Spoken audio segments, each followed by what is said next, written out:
하다가 근데 여기 주민들이 체감을 못한 거지. 우리가 지금 연장하려고 지금 시끄러워 하는 거 이야기하지 말라니까 왜 자꾸 이야기에 들어와가.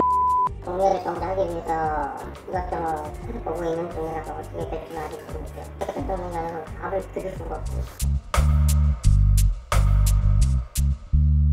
서울 지하철 7호선 중화역 3번 출구에서 대로변을 따라 1분 정도 걸으면 신축된 소방서 옆으로 펜스가 길게 쳐져 있습니다. 지난해 여름 원주민 이주를 마쳤지만 부지는 허허벌판으로 방치돼 있습니다. 기존 중화 119 안전센터와 상가, 노후주택이 있던 이곳은 중화 3구역 재정비 촉진지구입니다. 중화 3구역은 도시환경 정비 사업을 추진 중인데요. 이 사업은 토지 등 소유자 방식과 조합 방식으로 추진이 가능합니다. 조합 방식은 일반 재개발 방식과 유사한 형태입니다. 중화 3구역은 토지 등 소유자 방식으로 진행해 추진위원회와 조합 설립 과정이 생략됩니다. 조합 방식보다 사업을 빨리 추진할 수 있는 대신 사업 시행인가 이후에 사업 시행자 지위를 갖습니다. 그런데 최근 땅 주인들이 새마을금고로부터 빌린 540억 원 가량의 브릿지론이 본 PF 전환에 실패하면서 부지가 통으로 공매 물건이 됐습니다. 7차까지 아무도 입찰에 참여하지 않으면 땅의 가치가 절반으로 깎이고 땅 주인들은 한 푼도 건지지 못하는 상황이 됩니다. 부동산 경기가 침체하면서 서울 초역세권 정비 사업마저 기부 체납 시설이 다 들어설 때까지 착공은커녕 공매에 넘어가는 일이 벌어지고 있습니다. 신한자산신탁은 이달 초 중화 3구역 일대에 대한 공매를 개시했습니다. 1회차 공매 개시가액은 1,136억 4,800만 원이지만 7회차까지 갈 경우 최저 입찰가는 603억 9,740만 원입니다. 7회차에 낙찰되면 이미 540억 원을 빌려 쓴 토지 등 소유자들에게 남는 금액은 사실상 없습니다.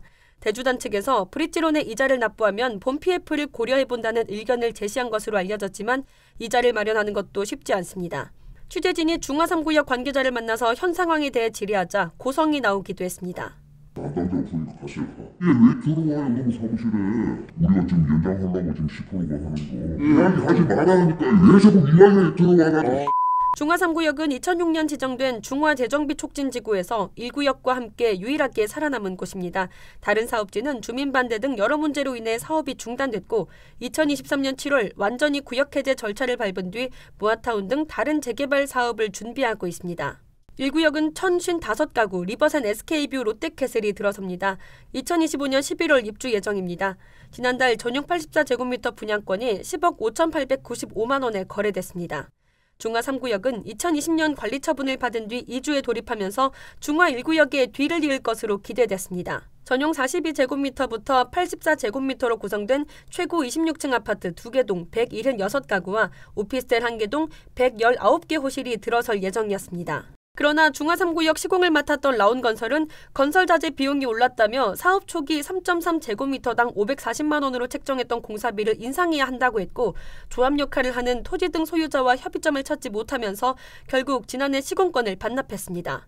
라온이 본 PF를 신청을 하니까 2021-22년도 실적이 전혀 없는 거야. 수익성 빠지는 거지. 그건 내 마음은 모르겠지만 안 되는 와중에 기하급수적으로 늘은 거야. 라온은 그럼 공사비라도 올려줘라. 근데 여기 주민들이 체감을 못한 거지. 안 된다 하다가 시기를 상실해갖고 750까지 올라가 버린 거야. 포기할 수뿐이 없지. 시공사를 이룬 중화 3구역은 한번 연장했던 브릿지론 만기가 다시 돌아온 가운데 대주단인 새마을금고가 추가 연장과 본 PF를 거절하면서 540억 원과 이자를 내야 하는 처지에 놓였습니다. 하지만 대부분 정비사업 주체가 그러하듯 분양대금 외에는 돈을 마련할 방법이 없습니다. 중화 3구역은 조합이 없는 재개발 사업지로 주체의 책임을 묻기도 어렵습니다. 중화 3구역 토지 등 소유자 66명은 사업 초기부터 영창개발이라는 부동산 회사를 시행 파트너로 선정하고 2016년 하반기 구청에 정비 위반 제안을 신청했습니다. 이 방식은 최근 들어 정비 사업에서 자주 볼 수 있는 신탁 방식과 비슷한 모습입니다. 하지만 그동안 사업을 주도해온 영창개발 역시 해결 방안을 내놓지 못했습니다. 공매를 정리하기 위해서 이것저것 보고 있는 중이라서 어떻게 될지는 아직 모르겠어요. 그것 때문에 답을 드릴 수가 없어요. 지금 한푼도 아니긴 한데. 한순간에 집과 땅을 잃을 처지인 토지 등 소유자들은 공매 중지 가처분 신청을 제기하는 등 어떻게 해서든 공매를 막는다는 입장입니다. 일각에서는 비상대책위원회를 꾸려서 대응하자는 의견도 나오고 있습니다.